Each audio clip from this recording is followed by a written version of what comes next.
საღამომშვიდობისა პარასკევს ტრადიციულად პოზიცია პირდაპირ ეთერში იქნება დღეიდან უკვე ჩვენ ახალ სეზონზე ვბრუნდებით პირდაპირ ეთერში და კვირის მნიშვნელოვან და მთავარ თემებზე კვლავ შევეცდებით შემოგთავაზოთ განსხვავებული პოზიციები.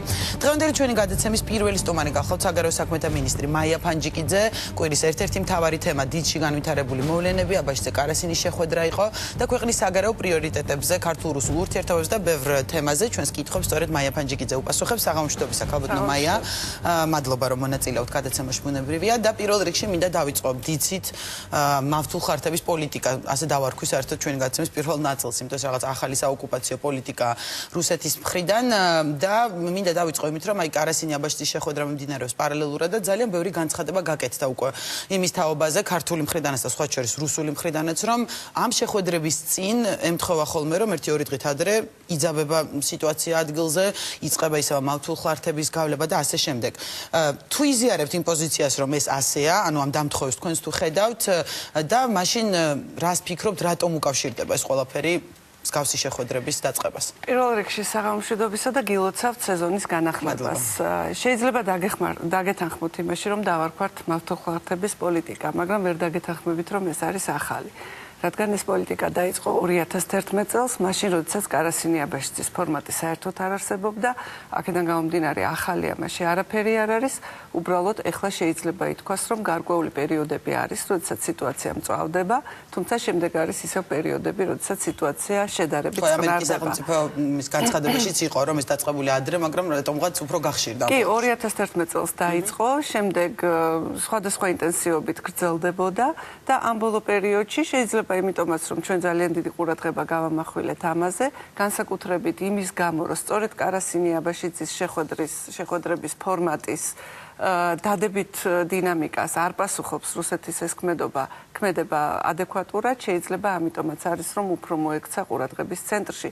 თუმცა რასაკვირველია, ყოველი ასეთი განახლების შემდეგ ზოლი, რომელზედაც მავთულ ხართები არის გაბმული ან და კიდევის თხრილები, რომელიც კეთდება აფხაზეთის ეგრეთ წოდებული საოკუპაციო ზოლის გასწვრივ უფრო დიდდება, უფრო გრძელდება და ეს არის სწორედ ჩვენი შეშფოთების მიზეზი.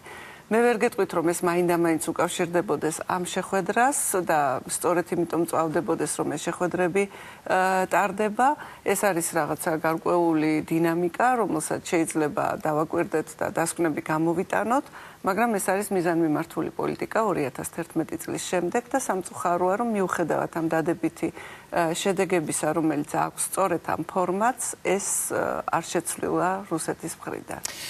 და მაინც თქვენ დადებით შედეგებზე საუბრობთ და იგივე ქართულ-რუსულ ურთიერთობებში ახალი ხელისუფლების მხრიდან იყო ასე ვთქვათ სიახლე შემოტანილი და ნათქვამი და ცდელობა რომ თქვათ იგივე რიტორიკა კეთდებოდა ესეთი განცხადებები რომ უფრო შერბილებულიყო რუსეთის მისამართით ვთქვათ და ისეთი განცხადებები აღარ გაკეთებულიყო თქვათ მწვავე და მკვეთრი როგორც ხდებოდა ყოფილი ხელისუფლების დროს მოიტანა თუ არა ამან რაიმე შედეგი ქალბატონო მაია იმიტომ რომ სახეზეა რომ რუსეთი ყოველ შემთხვევაში თავის ქმედებებს ჩვეულ რეჟიმში აგრძელებს. მე სწორედ ამის თქმა მინდოდა წინა შეკითხვაზე პასუხისას რომ გარკვეულწილად მოიტანა და ერთის მხრივ მოიტანა. მეორეს მხრივ რომ ეს არა ისახება ამ პირველი ასე ვთქვათ დადებითი დინამიკის შედეგებზე, ეს არის სწორედ გასაოცარი და ეს არის სწორედ ძალიან ცუდი, რომ რუსეთი მაინც აგრძელებს ამ პოლიტიკას და ის დადებითი შედეგები, რომელიც მოიტანა, სწორედ არის ამ ახალი ფორმატის შედეგები.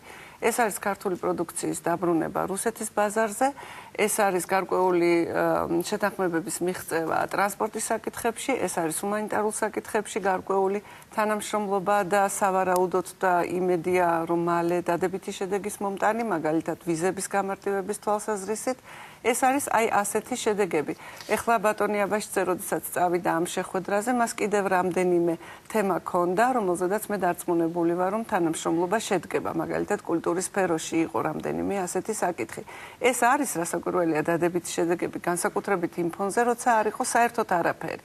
ამიტომ მან რასაკვირველია შედეგები მოიტანა სხვანაირად ამას. მაგრამ რა შეიძლება ვთქვათ პოლიტიკურ ნაწილში პროგრესი, მოდი ესე ვთქვათ, ეს ეკონომიკურ და კულტურულ ნაწილში პროგრესი რასაკვირველია არა გვაქვს, მაგრამ ერთ რამეს მინდა ხაზი გაუსვა, რომ ამ ფორმატის ჩვენგან გადადგმული ნაბიჯების ადეკვატური ნაბიჯები რუსეთიდან რა თქმა უნდა გადმოიდგა, რადგანაც ჩვენ გვინდოდა ჩვენი პროდუქციის რუსეთის ბაზარზე შეტანა, რუსეთს რომ ეს არ სდომებოდა, რასაკვირველია ეს არ მოხდებოდა.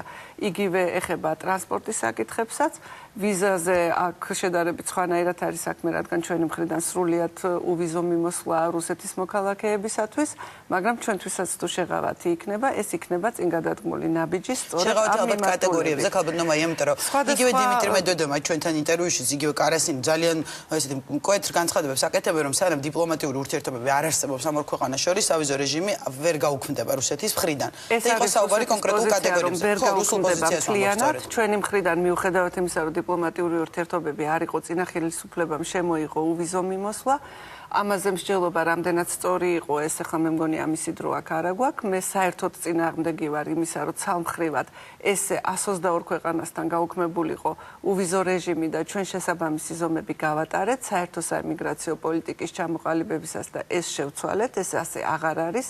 მთელ რიგ ქვეყნებთან უკვე ეს ასე აღარ არის.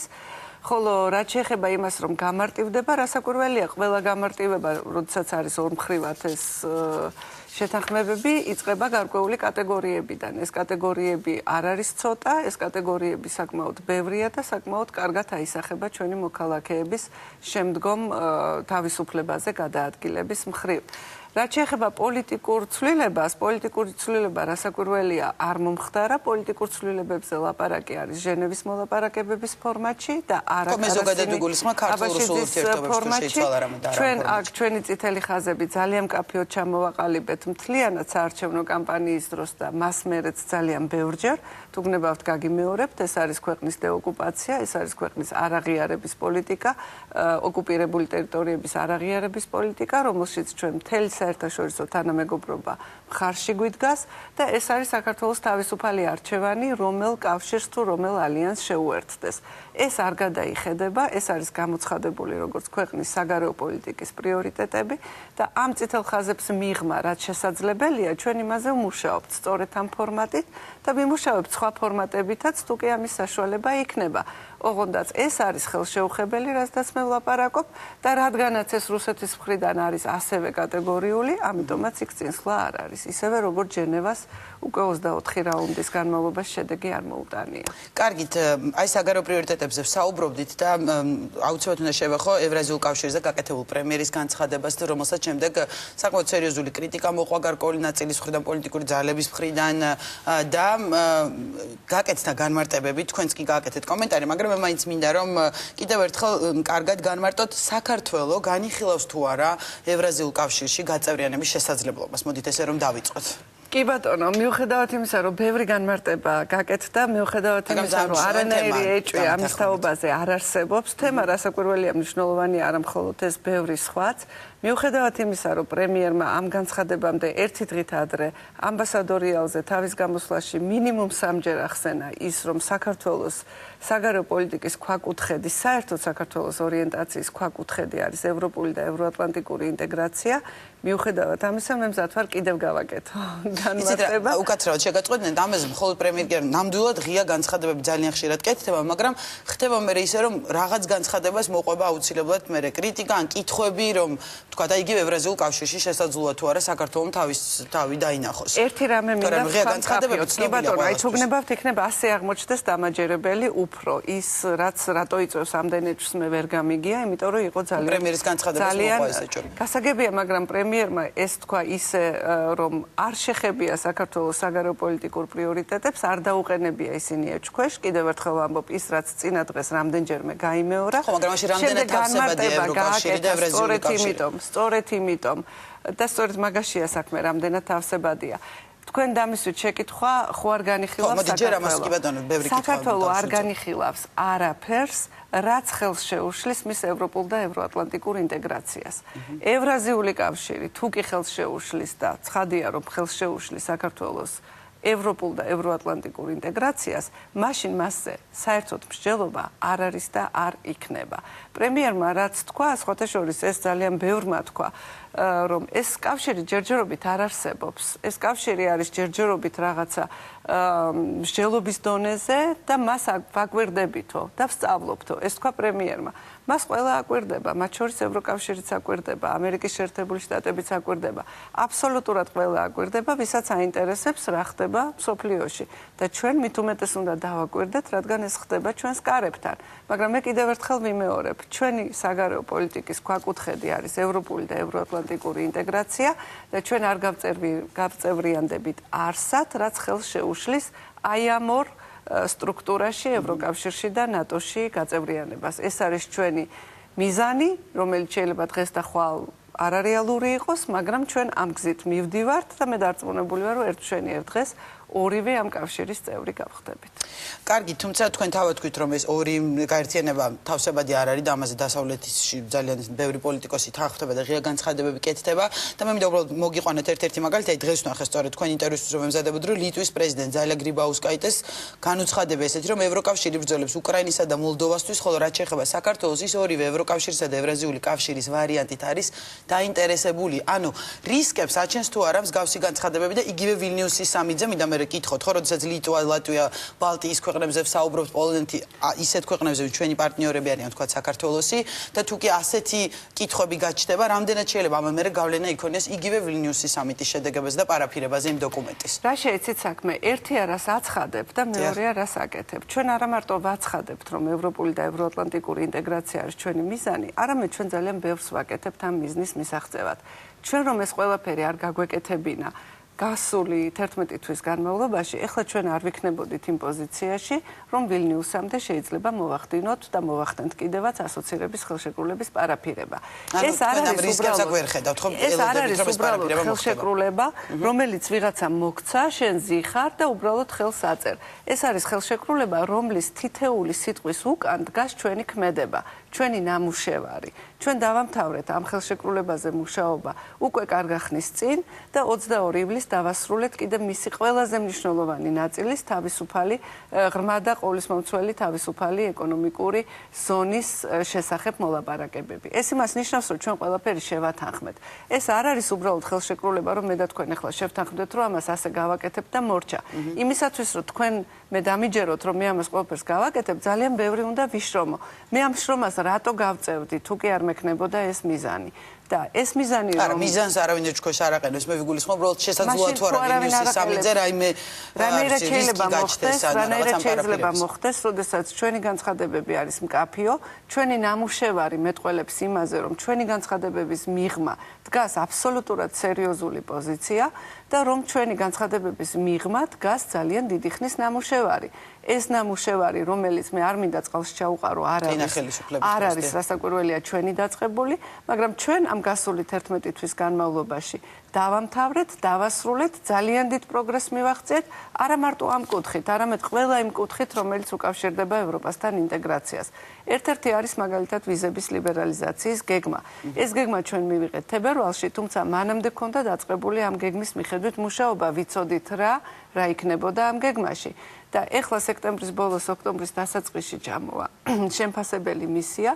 უკვე ვიცით ჩვენ, რომ ეს შეფასება იქნება ძალიან დადებითი და პირველი ფაზა ამ ვიზების ლიბერალიზაციის გეგმისა, რომელიც საკანონმდებლო ცვლილებებს მოიცავს და საკანონმდებლო ფაზა ეწოდება, იგი წესით უნდა დამთავრდეს ვილნიუსის სამიტამდე. სხვა შორის ეს არის ძალიან ოპტიმისტური პროგნოზი. იმიტომ რომ ძალიან დიდი სამუშაოა გასაკეთებელი, უკვე გაკეთებული და კიდევ არის დარჩენილი გასაკეთებელი, ეს სულაც არ იყო თავისთავად ცხადი, რომ ჩვენ ამას თებერვლიდან დღემდე მოვასწრებდით. გასაგებია, მინდა კიდევ ერთ თემას შევეხო ქალბატონო მაიამ, დღეს გაკეთდა განცხადებები, გავრცელდა ინფორმაცია, რომ საქართველოს მთავარი პროკურორი არჩილ კულაშვილი 4 დღიანი ვიზიტით მოსკოვში იმყოფებოდა და დღეს მოყვა ასევე შეკითხვები თემას იმის შესახებ, რომ ეს ყველაფერი გახდა პოსტფაქტუმ ცნობილი.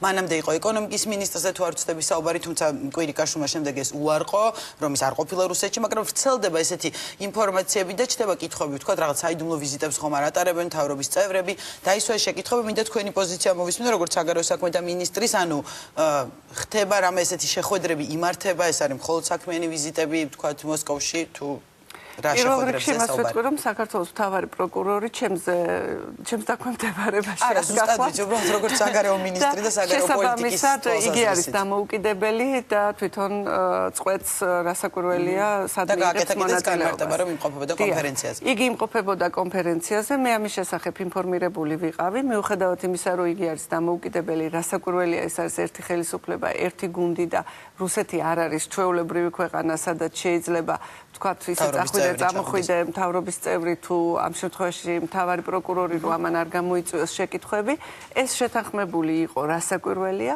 იგი არ იყო რუსეთის სტუმარი, იგი არ იყო მოსკოვის სტუმარი, იგი იყო საერთაშორისო კონფერენციის სტუმარი და როგორც მაგალითად ახლა საქართველოს სპორტსმენები გაემგზავრებიან სოჩში და მონაწილეობას მიიღებენ ოლიმპიადაში, რომლის გამმართველიც არის საერთაშორისო ოლიმპიური კომიტეტი, დაახლოებით ესე შეგვიძლია წარმოვადგინოთ მისი სტუმრობაც. და საერთაშორისო კონფერენციებში მონაწილეობა თუ კი იგი ტარდება რუსეთში და მას არ გამოუცხადო ბოიკოტი, მე ვფიქრობ, ესეც ერთ-ერთი გადადგმული ნაბიჯია ჩვენი მხრიდან დადებითი მიმართულებით. კარგით, და კიდევ ერთი ხო, რაც შეეხება იმას, რომ პოსტფაქტუმ გახდა ცნობილი, ამაზე ვერაფერს ვერ გეტყვით, მე მგონი რომ ეს ინფორმირება საზოგადოების მანამდე და საჩენს ეჭვობს სწორედ. მე ინფორმირებული ვიყავი, არა მხოლოდ როგორც მინისტრი, არამედ ისედაც ვიცოდი და მე მგონი რომ იყო. აქ საუბარი იყო საზოგადოების და მედიის ინფორმირებაზე. ხო, მაგაზე ვერ გეტყვით ვერაფერს არა. კარგით, ბოლოს საგარეო პოლიტიკიდან რომ გადავუხვევთ, მინდა მთავრობის წევრი ბრძანდებით, პრემიერი ივანიშვილი არჩევნების შემდეგ მიდის პოსტიდან და მე თქვენთან არ მისაუბრიო ბოლოს ამ თემაზე ეთერში. პირველ რიგში დავიწყოთ იმით, როგორ წარმოგიდგენიათ პოლიტიკური პროცესი ამის შემდეგ და პრემიერის გარეშე. საერთოდ წარმომიდგენია პოლიტიკური პროცესი როგორც ძალიან წყნარი პროცესი და ექსცესებისგან თავისუფალი პროცესი. რადგანაც ეს დრო, ჩემი აზრით, ეხლა როდესაც ჩატარდება საპრეზიდენტო არჩევნები, რომელშიც მე თავისუფლებას მივცემ, როგორც ქართული ოცნების წარმომადგენელმა გამოვთქვა აბსოლუტური რწმენა იმისა, რომ გიორგი მარგველაშვილი გაიმარჯვებს.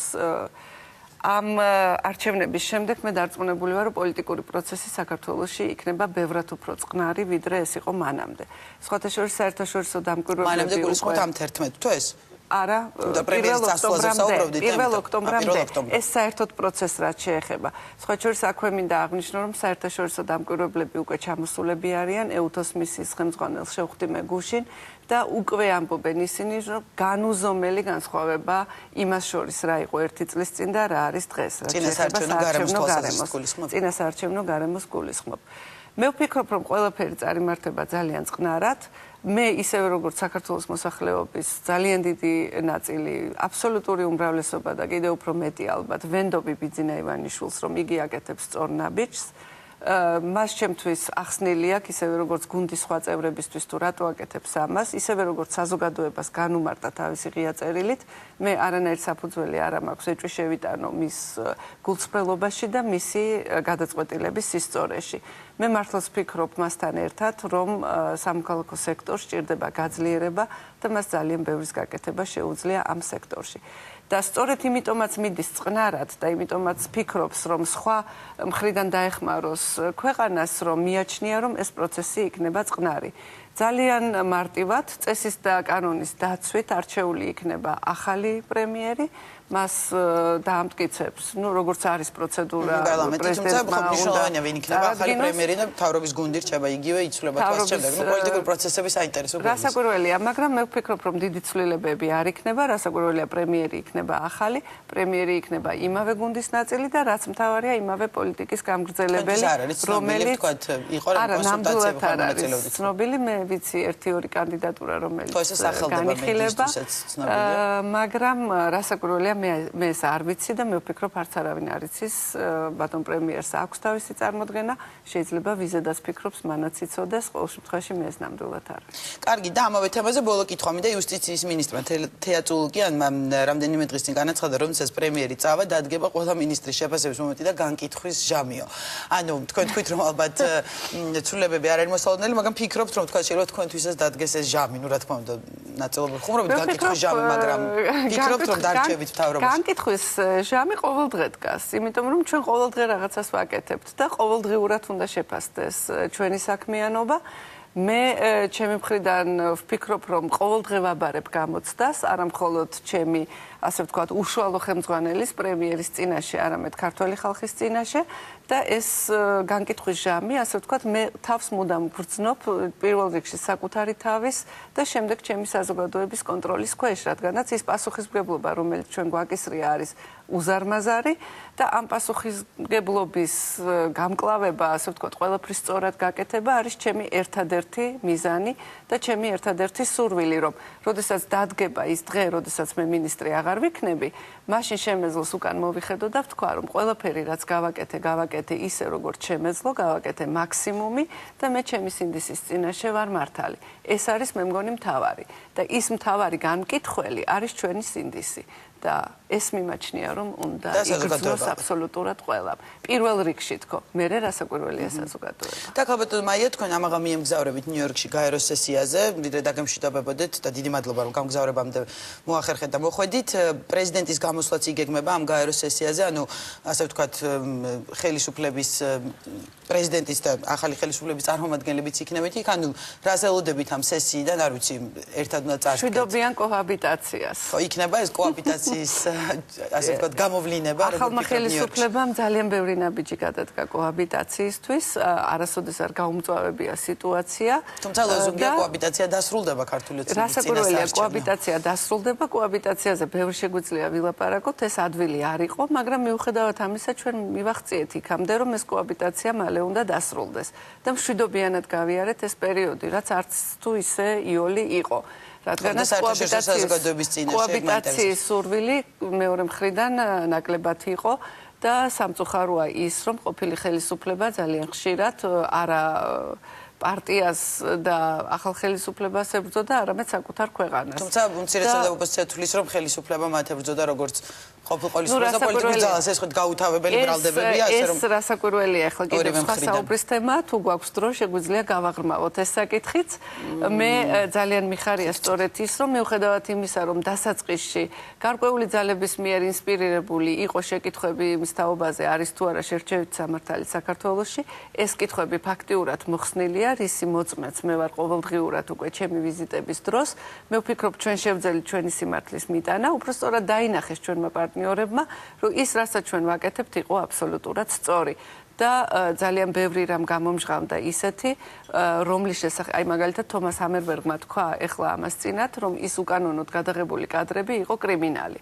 და შესაბამისად ეს შეფასებები უცხოეთიდანაც უკვე ძალიან მკაფიოა და ძალიან აშკარა, მას მერე რაც ბევრი რამე გამომჟღავნდა და ყოფილ პრემიერზე და პარტიის გენერალ მდივანზე რამდენიმე განცხადება ვთქვათ ბოლო პერიოდში კიდე გაკეთდა, მაგრამ გეთახმებით რომ დასაწყისში უფრო იყო ის, მაგრამ ცალკეული მეგობრები ნაციონალური მოძრაობისა რასაკვირველია დარჩებიან და ისინი რასაკვირველია ამ პოზიციას არ შეიცვლიან, თუნდაც იმიტომ, რომ არ მოუწიოთ იმისმა აღიარებამ, რომ ამდენი ხნის განმავლობაში ცდებოდნენ და თურმე არასწორი პარტნიორები თუ არასწორი მეგობრები ყავდათ, ესეც გასაგებია ჩემთვის, ესეც ადამიანურია, მაგრამ გლობალურად ეს საკითხი მოხსნილია, ეს შეკითხვები მოხსნილია. აგერ ახლა გახლდათ თეა წულუკიანი ბრიუსელში, მას ჰქონდა ძალიან კარგი გამოსვლა საგარეო კომიტეტის ხდომაზე ევროპარლამენტში, სადაც უმეტესობა იყვნენ სწორედ ნაციონალური მოძრაობის მეგობრები და მან ძალიან კარგად უპასუხა ყველა იმ მწვავე შეკითხვას, რომელიც მათ დასვეს და ამ შეკითხვების და პასუხების შემდეგ უკვე სულ სხვა ტონებით გავიგეთ ლაპარაკი ევროპის პარლამენტარებისგან. ასე რომ ესეც ყველაფერი არის წარმავალი და მთავარი არის ის, თუ რა შეფასებები იქნება ახალი მთავრობის საქმიანობისა თომას ამერბერგის მიერ, ეუთოს მისიის მიერ და ასე შემდეგ. რაც შეეხება გაეროს, კიდევ ერთხელ ვამბობ, ეს არის ალბათ ერთ-ერთი ბოლო აქტი, ასე ვთქვათ, კოაბიტაციისა და მე დიდი იმედი მაქვს, რომ იგი მშვიდობიანად დამთავრდება. კარგი, დიდი მადლობა, წარმატებებს გისურვებთ. საგარეო საქმეთა მინისტრი მაია ფანჯიკიძე პასუხობდა ჩვენს კითხვებს პირდაპირ ეთერში. რეკლამის შემდეგ კი უკვე ჩვენი მეორე ნაწილი, მართველი გუნდიდან ზურაბ აბაშიძე, უმცირესობიდან გიორგი გაბაშვილი ჩაგორთვებიან პირდაპირ ეთერში და ჩვენ მათ განსხვავებულ პოზიციებს მოვისმენთ პირველ რიგში საკონსტიტუციო ცვლილებებზე, რომელსაც დღეს კენჭი უყარეს პარლამენტში.